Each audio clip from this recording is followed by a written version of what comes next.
नमस्कार सभी साथियों को स्वागत करता हूं सभी का इस YouTube चैनल पर जिसका नाम है स्टडी विद पीएन लोधा। साथियों, रीट मेंस एग्जाम शिक्षक भर्ती परीक्षा 2023 के लिए राजस्थान जीके के बेहद ही उपयोगी प्रश्न लेकर आया हूं। साथियों, अधीनस्थ बोर्ड के द्वारा इन प्रश्नों को बार बार रिपीट किया जा रहा है। तो एग्ज़ाम जो आपके होने वाला है 25 ने 26, 27, 28 और 1 मार्च को, तो एग्जाम देने से पहले इस पेपर को जरूर हल करके जाइएगा। साथियों, राजस्थान जीके के बहुत ही बेहतरीन प्रश्न आपको इस वीडियो में देखने को मिलने वाले हैं। शुरू करेंगे साथियों आज के इस वीडियो को। पहला प्रश्न देख लेते हैं। आपके प्रश्न नंबर 1 है, कर्क रेखा राजस्थान के किस जिले से होकर गुजरती है? बांसवाड़ा है, चित्तौड़गढ़ है, कोटा है या फिर उदयपुर है?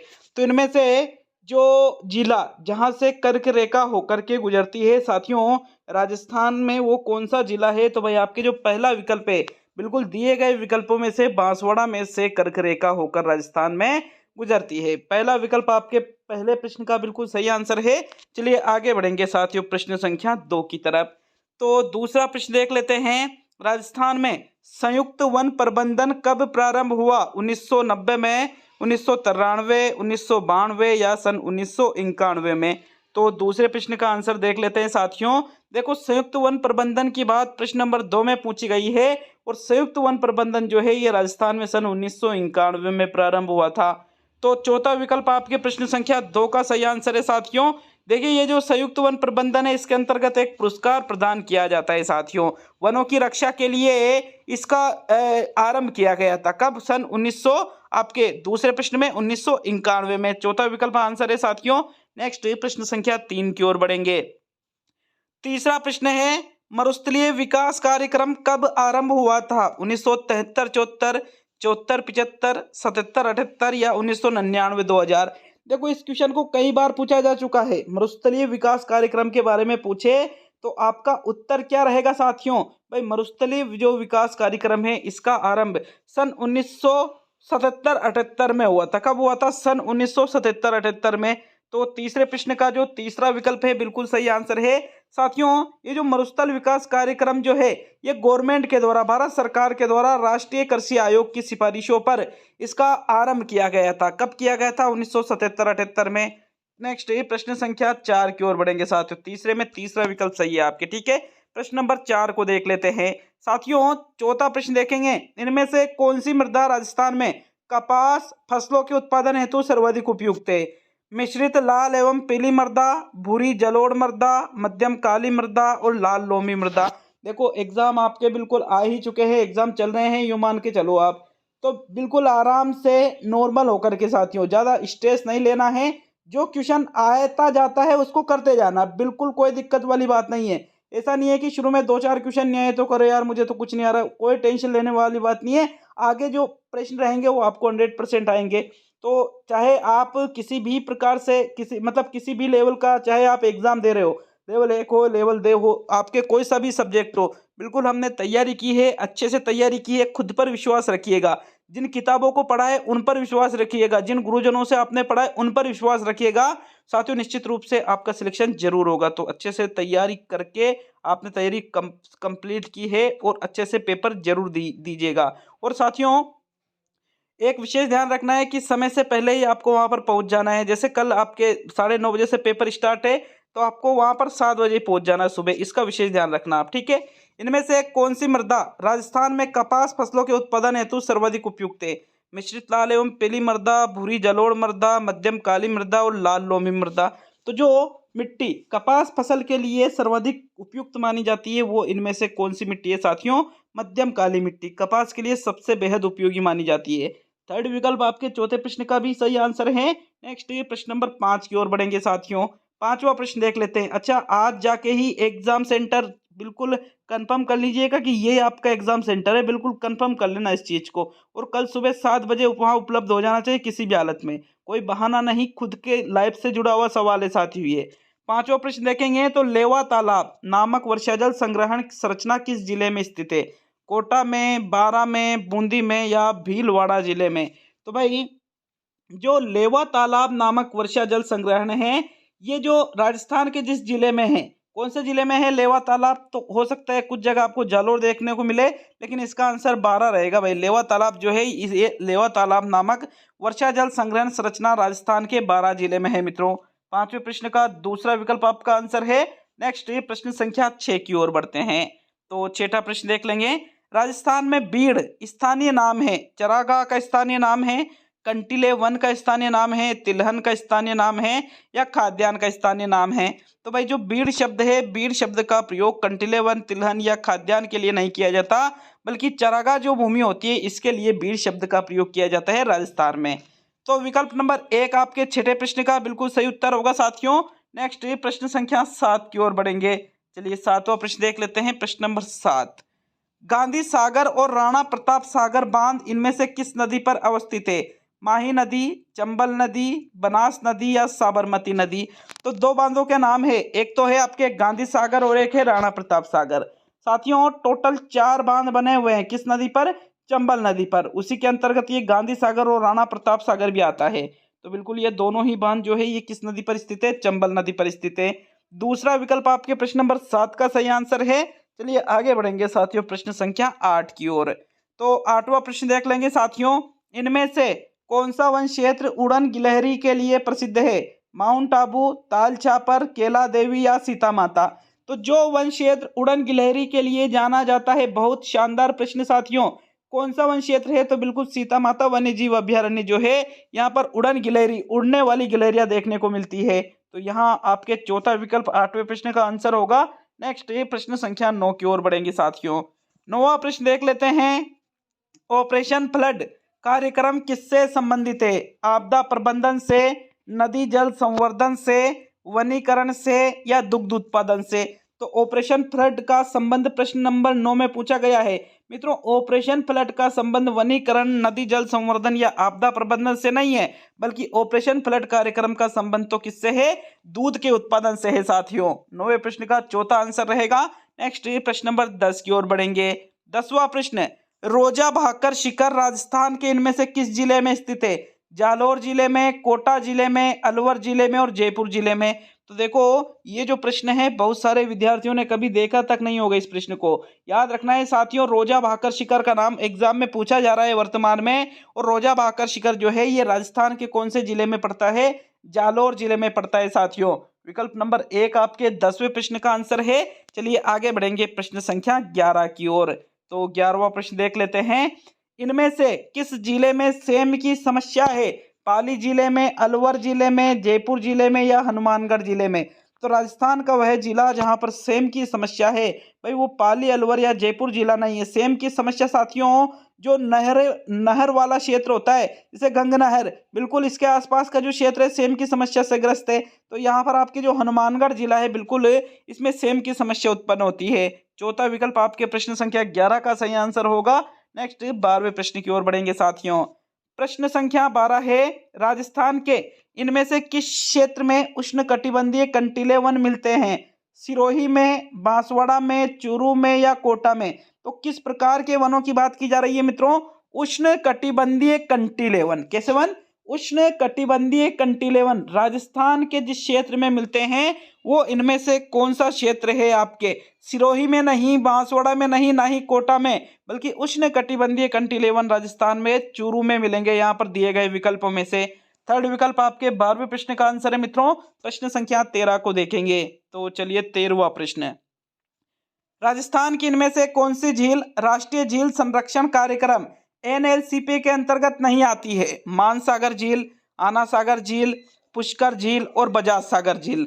देखो राजस्थान की वह झील जो राष्ट्रीय झील संरक्षण कार्यक्रम के अंतर्गत शामिल नहीं है। मानसागर, आना सागर, पुष्कर तीनों झीलों को इसमें सम्मिलित कर रखा है यहाँ पर, लेकिन बजाज सागर को सम्मिलित नहीं कर रखा है। तो प्रश्न संख्या 13 का चौथा विकल्प आंसर रहेगा भाई आपके। नेक्स्ट प्रश्न संख्या 14 की ओर बढ़ेंगे साथियों। 14वां प्रश्न पूछ रहा है, इनमें से कौन सा बेसिन उत्कात भूमि स्थलाकृति के लिए प्रसिद्ध है? Mahi basin, Chambal basin, Luni basin या फिर घग्गर बेसिन। तो इनमें से जो बेसिन उत्कात भूमि स्थलाकृति के लिए प्रसिद्ध है वो बेसिन आपको बताना है। और देखो जो उत्कात भूमि स्थलाकृति के लिए जिस बेसिन को जाना जाता है वो कौन सा है? चंबल बेसिन है साथियों। दूसरा विकल्प 14वें प्रश्न का आंसर है। नेक्स्ट प्रश्न संख्या 15 की ओर बढ़ेंगे। तो 15वां प्रश्न देख लेते हैं। नक्की झील अवस्थित है, कहां पर स्थित है नक्की झील? माउंट आबू, उदयपुर, राजसमंद या अजमेर। तो इनमें से जहां पर नक्की झील राजस्थान में पड़ती है साथियों, नक्की झील राजस्थान की सर्वाधिक ऊंचाई पर स्थित झील है और ये कहां पर पड़ती है, माउंट आबू सिरोही में। कहां पर है नक्की झील, माउंट आबू सिरोही में बिल्कुल नक्की झील स्थित है। तो 15वें प्रश्न का पहला विकल्प आंसर है। नेक्स्ट 16वें प्रश्न की ओर बढ़ेंगे साथियों। प्रश्न संख्या 16 है, इनमें से कौन सा सुमेलित नहीं है? जवाई परियोजना पाली जिले में, सिद्धमुख परियोजना चूरू जिले में, बिलास परियोजना बारां जिले में और बांकली परियोजना बीकानेर जिले में। तो इनमें से जो आपको सुमेलित नहीं लगता है, सुमेलित नहीं है मतलब जो सुमेलित नहीं है उसका चयन आपको 16वें प्रश्न में करना है साथियों। प्रश्न संख्या 16 का आंसर देख लेते हैं भाई। जवाई परियोजना का संबंध पाली जिले से है, सिद्धमुख परियोजना का संबंध चूरू जिले से है और बिलास परियोजना का संबंध बारां जिले से है। ये तीनों ही सुमेलित है। सुमेलित कौन सा नहीं है? बांकली परियोजना बीकानेर। विकल्प नंबर 4 आपके 16वें प्रश्न का आंसर है। नेक्स्ट ये प्रश्न संख्या 17 को देखेंगे साथियों। तो 17वां प्रश्न है, राजस्थान वानिकी एवं जैव विविधता परियोजना किसके द्वारा प्रायोजित है? बहुत इंपॉर्टेंट क्वेश्चन है साथियों ये। एशियन डेवलपमेंट बैंक है, वर्ल्ड बैंक है, वर्ल्ड ट्रेड ऑर्गेनाइजेशन है या जापानी, टाइपिंग मिस्टेक हो रही है थोड़ा सा, जापानी इंटरनेशनल कोऑपरेशन एजेंसी है। तो साथियों जो राजस्थान वानिकी एवं जैव विविधता परियोजना की बात की जा रही है ये किसके द्वारा प्रायोजित है? तो भाई ये जापानी इंटरनेशनल कोऑपरेशन एजेंसी के द्वारा प्रायोजित है साथियों। फोर्थ विकल्प 17वें प्रश्न का आंसर होगा। नेक्स्ट प्रश्न संख्या 18 की ओर बढ़ेंगे। 18वां प्रश्न देख लेते हैं, राजस्थान राज्य वन प्रशासनिक प्रतिवेदन 2021-22 के अनुसार वह जिला जहां प्रतिशत वन क्षेत्र सर्वाधिक है, उदयपुर जिला है वो, करौली जिला है वो, प्रतापगढ़ जिला है या सिरोही जिला है? तो 18वें प्रश्न का आंसर बताओ साथियों। जो राजस्थान राज्य वन प्रशासनिक प्रतिवेदन 2021-22 है इसके अनुसार जिस जिले में सर्वाधिक प्रतिशत वन क्षेत्र है वो इनमें से कौन सा जिला है? उदयपुर जिला है। सर्वाधिक वन यहीं पर है साथियों, उदयपुर जिले में। पहला विकल्प आपके 18वें प्रश्न का आंसर है। नेक्स्ट 19वें प्रश्न की तरफ बढ़ते हैं साथियों। तो 19वां प्रश्न पूछ रहा है, राजमहल कहां पड़ता है? टोंक में। खान संबंधित है, किससे संबंधित है? सोने से संबंधित है मतलब गोल्ड से, पन्ने से, चांदी से या तांबड़ा से? तो राजमहल टोंक का संबंध इनमें से कौन से खनिज से साथियों? 19वें प्रश्न का आंसर देखें तो राजमहल टोंक का संबंध सोने, चांदी या पन्ने से नहीं बल्कि किससे है? तांबड़ा से है। प्रश्न संख्या 19 का जो चौथा विकल्प है आपका आंसर होगा। चलिए आगे बढ़ेंगे साथियों प्रश्न संख्या 20 की ओर। 20वां प्रश्न देख लेते हैं साथियों, भारत माता परियोजना का संबंध किस क्षेत्र से है? समुद्री रक्षा, आदिवासी विकास, महिला सशक्तिकरण और परिवहन। तो जो भारत माता परियोजना है इसका संबंध आपको बताना है कौन से क्षेत्र से है। भाई भारत माता परियोजना ये आदिवासी विकास, महिला सशक्तिकरण या समुद्री रक्षा के लिए नहीं चलाई गई है बल्कि भारत माता परियोजना तो परिवहन से संबंधित है साथियों। किससे संबंधित है? किस क्षेत्र से? परिवहन के क्षेत्र से। ये जो भारत माता परियोजना है राष्ट्रीय राजमार्ग विकास योजना है एक प्रकार की। कैसी? जो नेशनल हाईवे है उनके विकास से संबंधित ये भारत माता परियोजना है। तो ये नेशनल हाईवे का संबंध किससे? परिवहन से। इसी वजह से आपके प्रश्न नंबर 20 में जो विकल्प नंबर 4 है आपका आंसर है साथियों। आगे बढ़ेंगे प्रश्न संख्या 21 की ओर। तो चलिए 21 को देखेंगे। प्रश्न संख्या 21 में क्या है, गोविंद गुरु ने भीलों को संगठित करने के लिए कौन सा संगठन स्थापित किया था? भील हितकारिणी सभा का गठन इन्होंने किया था या भील सामुदायिक सभा का गठन किया था या फिर संप सभा की स्थापना की थी या भगत पंथ की स्थापना की थी? तो किसकी बात की जा रही है? गोविंद गुरु की बात की जा रही है साथियों। इन्होंने भीलों को संगठित करने के लिए एक संगठन की स्थापना की थी और उस संगठन का नाम क्या था? संप सभा। तो संप सभा की स्थापना किसने की थी? गोविंद गुरु ने। विकल्प नंबर 3 आपके प्रश्न संख्या 21 का सही उत्तर है साथियों। प्रश्न संख्या 22 की ओर बढ़ेंगे। तो चलिए 22 में क्या पूछ रहा है, विजय सिंह पथिक का मूल नाम क्या था? बहुत ही इंपॉर्टेंट नाम है साथियों आपके एग्जाम के लिए, विजय सिंह पथिक। विजय सिंह पथिक का मूल नाम पूछा गया है आपके प्रश्न नंबर 22 में। विकल्पों को देखिएगा, भूप सिंह था इनका नाम, करपाल सिंह था इनका नाम, विजय सिंह था इनका नाम या जमनालाल बजाज था? तो देखो विजय सिंह पथिक का अगर हम मूल नाम देखें तो इनका नाम था भूप सिंह। क्या नाम था इनका? मूल नाम भूप सिंह इनका मूल नाम था साथियों। प्रश्न संख्या 22 का पहला विकल्प आपका आंसर है। नेक्स्ट 23 की ओर बढ़ेंगे साथियों। तो 23वां प्रश्न देख लेते हैं। अच्छा लगे वीडियो को एक लाइक जरूर करिएगा और कम से कम एक जगह वीडियो को शेयर जरूर करिएगा साथियों। तो चलिए 23 की ओर बढ़ते हैं। 23वां प्रश्न पूछ रहा है 1948 में किन 4 देसी रियासतों को मिलाकर मत्स्य संघ का निर्माण किया गया था? जोधपुर, जयपुर, बीकानेर, कोटा, उदयपुर, बांसवाड़ा, डूंगरपुर, प्रतापगढ़, शाहपुरा, किशनगढ़, झालावाड़, करौली और अलवर, भरतपुर, धौलपुर, करौली। तो देखो, जब 4 देसी रियासतें मिलाकर के एक संघ का निर्माण किया था जिसका नाम है मत्स्य संघ। कब किया था साथियों? 1948 ईस्वी में किया था। अब आपको ये 4 देसी रियासतों के नाम प्रश्न संख्या 23 में देखना है। तो भाई वो 4 देसी रियासतें कौन सी थी? अलवर, भरतपुर, धौलपुर और करौली। कौन कौन सी? अलवर, भरतपुर, धौलपुर और करौली। इन 4 देसी रियासतों को मिलाकर के ही 1948 में मत्स्य संघ का निर्माण किया गया था साथियों। 23 का विकल्प नंबर 4 आपका आंसर है। नेक्स्ट 24 की तरफ बढ़ते हैं। तो 24वां प्रश्न देख लेंगे। प्रश्न नंबर 24 देखते हैं साथियों। प्रसिद्ध स्वतंत्रता सेनानी रतन देवी संबंधित थी जयपुर राज्य से, जोधपुर राज्य से, अलवर राज्य से या उदयपुर राज्य से?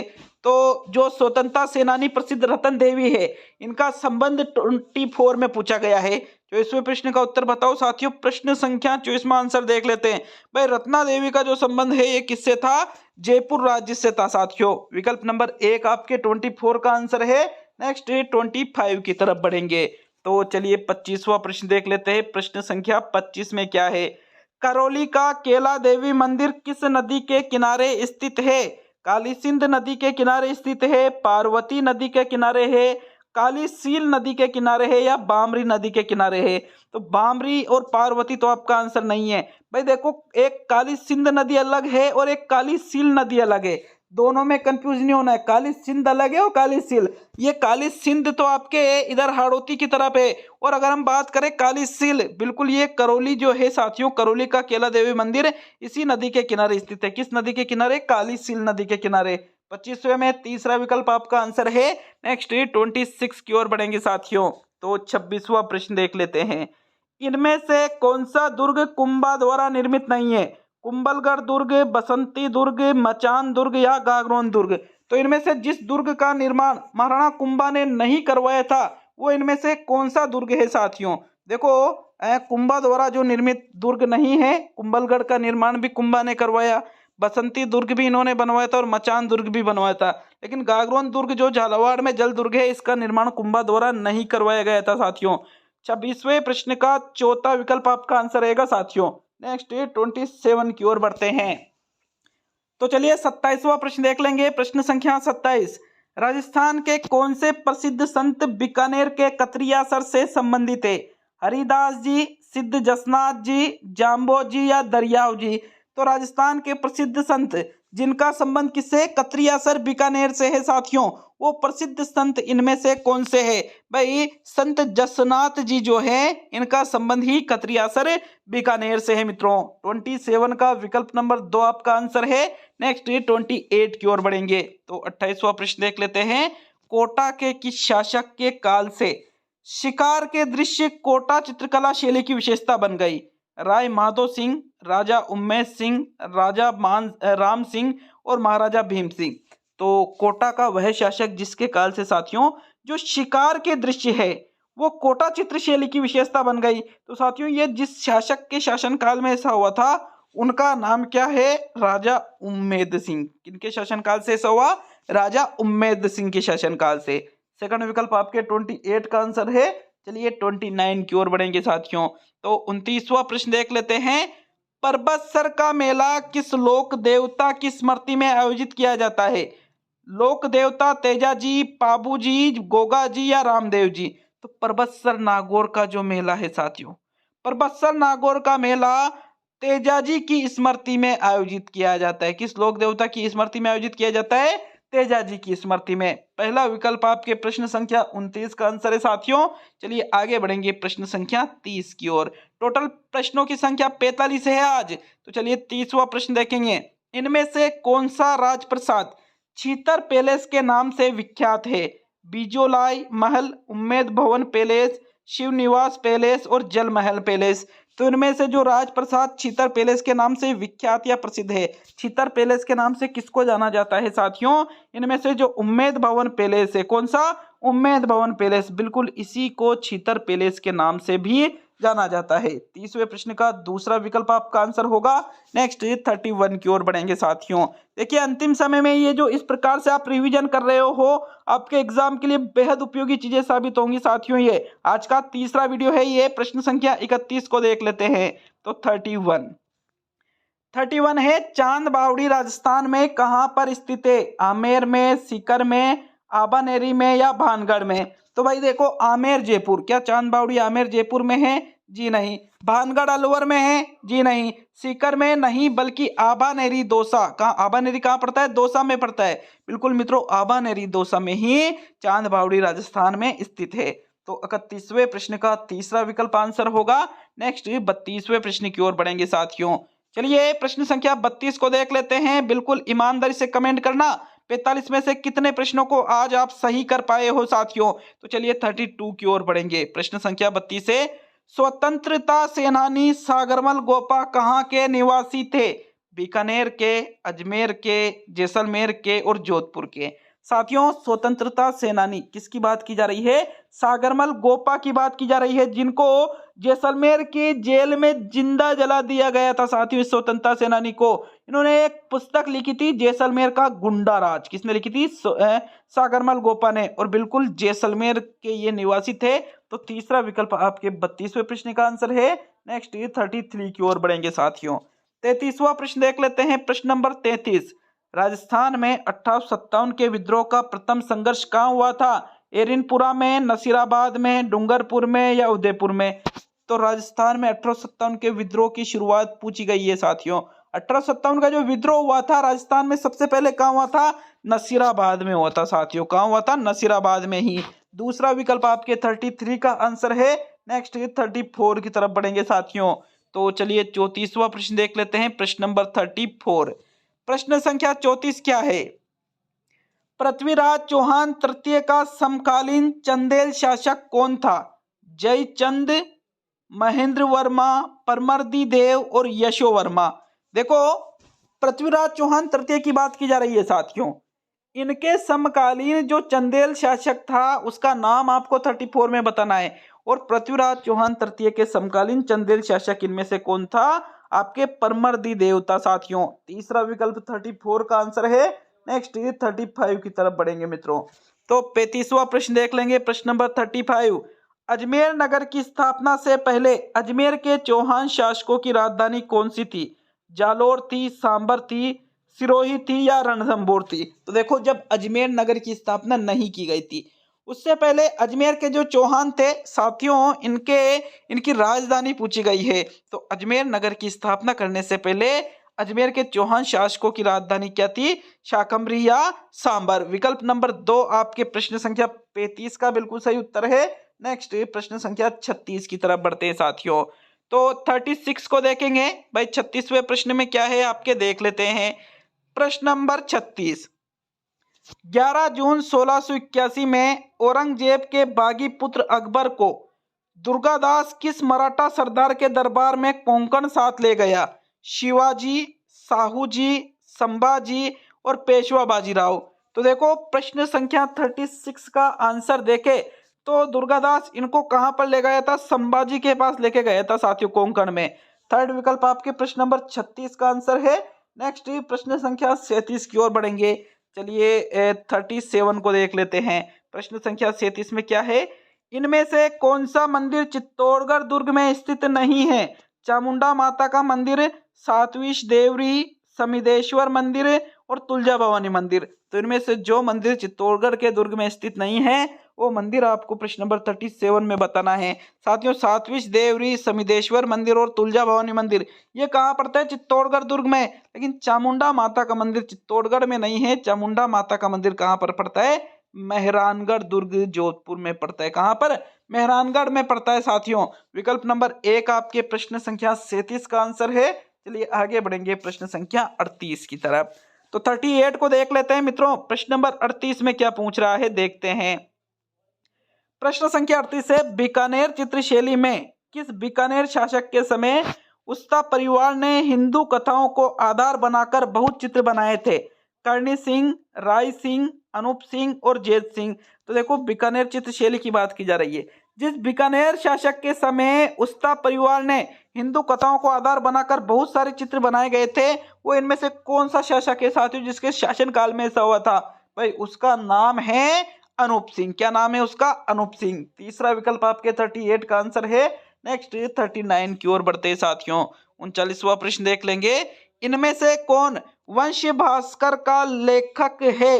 सूर्यमल मिश्रण, श्यामल दास, पृथ्वीराज राठौड़ और दादू दयाल। तो वंश भास्कर का लेखक प्रश्न संख्या 39 में पूछा गया है। भाई 39 का आंसर देखते तो वंश भास्कर बहुत ही प्रसिद्ध रचना है किसकी? सूर्यमल मिश्रण की साथियों। 39 में आपके जो पहला विकल्प है आपका आंसर होगा।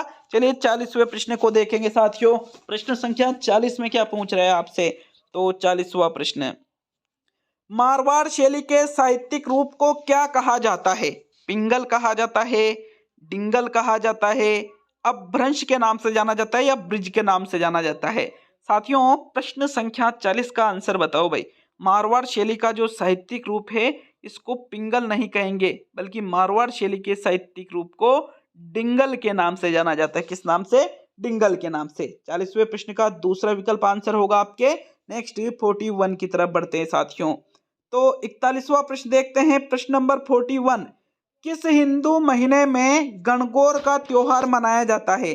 चैत्र के महीने में, वैशाख के महीने में, फाल्गुन के महीने में या श्रावण के महीने में? तो जिस हिंदू माह में गणगौर त्योहार मनाया जाता है वो हिंदू महीना प्रश्न नंबर 41 में बताओ।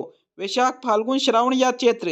भाई चैत्र, वैशाख, ज्येष्ठ, आषाढ़, श्रावण, भाद्रपद, अश्विन, कार्तिक, मार्गशीर्ष, पौष, माघ, फाल्गुन। ये आपके 12 महीने हैं। इनसे संबंधित प्रश्न आपसे पूछे जाएंगे एग्जाम में। और गणगौर का जो त्योहार मनाया जाता है वो कौन से महीने में मनाया जाता है? चैत्र के महीने में। पहला विकल्प आपके प्रश्न संख्या 41 का आंसर है साथियों। नेक्स्ट प्रश्न संख्या 42 को देख लेते हैं। तो चलिए 42 की ओर बढ़ेंगे साथियों। प्रश्न संख्या 42 है, राज प्रशस्ति का रचनाकार कौन था? सदाशिव भट्ट, बाण भट्ट, गदाधर भट्ट और रणछोड़ भट्ट। तो भट्ट तो आपको पता है, भट्ट तो आपको पता है कि राज प्रशस्ति का लेखक था, लेकिन कौन सा भट्ट? कौन सा भट्ट साथियों? 42वें प्रश्न का आंसर देख लेते हैं। तो भाई सदाशिव भट्ट, बाण भट्ट या गदाधर भट्ट नहीं। राज प्रशस्ति के लेखक कौन थे? रचनाकार कौन थे? लेखक क्या रचनाकार कौन थे? रणछोड़ भट्ट थे साथियों। विकल्प नंबर 4 आपके प्रश्न संख्या 42 का आंसर है। नेक्स्ट प्रश्न संख्या 43 को देख लेते हैं। तो चलिए 43 की ओर बढ़ेंगे साथियों। प्रश्न नंबर 43 है, मारवाड़ प्रगनारी विगत का लेखक है दयाल दास, चारण शिवदास, मोहनोत नैन सिंह या इनमें से कोई नहीं? तो इनमें से कोई नहीं को तो आप विकल्प में से ही हटा सकते हो साथियों। मारवाड़ प्रगनारी विगत, इसके लेखक की बात की जा रही है प्रश्न संख्या 43 में। 43वें प्रश्न का आंसर कौन सा रहेगा साथियों? आपके मोहनोत नैन सिंह ही मारवाड़ प्रगनारी विगत के लेखक है। तीसरा विकल्प आपके 43 का आंसर है। अब सेकंड लास्ट प्रश्न को देखेंगे साथियों। बिल्कुल लास्ट में कमेंट बॉक्स में कमेंट करके जरूर जाइएगा कैसा लगा आपको वीडियो। तो चलिए 44 की तरफ बढ़ेंगे। प्रश्न संख्या 44 से, ताम्रवती के नाम से जाना जाता था प्राचीन समय में, ताम्रवती के नाम से इनमें से किसको जाना जाता था साथियों? आहड़ को, कालीबंगा को, खेतड़ी को या गणेश्वर को? 44 का आंसर देखते हैं। जो ताम्रवती के नाम से जाना जाता था प्राचीन काल में वो इनमें से गणेश्वर नहीं है। गणेश्वर कहाँ पड़ता है? सीकर में। खेतड़ी कहाँ पड़ता है? आपके झुंझुनू में। ये भी आपका आंसर नहीं है। कालीबंगा हनुमानगढ़ में। ये भी आपका आंसर नहीं है। बल्कि आहड़ जो उदयपुर में है साथियों, बिल्कुल इसी को प्राचीन समय में ताम्रवती के नाम से जाना जाता था। तो आहड़ बिल्कुल आपका जो पहला विकल्प है प्रश्न संख्या 44 का सही आंसर है साथियों। अब आज का अंतिम और 45वां प्रश्न देख लेते हैं साथियों। तो चलिए 45वें प्रश्न की ओर बढ़ेंगे। इसके पहले जो मैंने सुबह 2 वीडियो डाले थे उनको भी जरूर देखिएगा, बहुत इंपॉर्टेंट चीजें वहां पर डाली गई थी साथियों। तो चलिए अंतिम और 45वें प्रश्न की तरफ बढ़ेंगे। प्रश्न संख्या 45 क्या है? राजस्थान के किस जिले में ओजियाना स्थल स्थित है?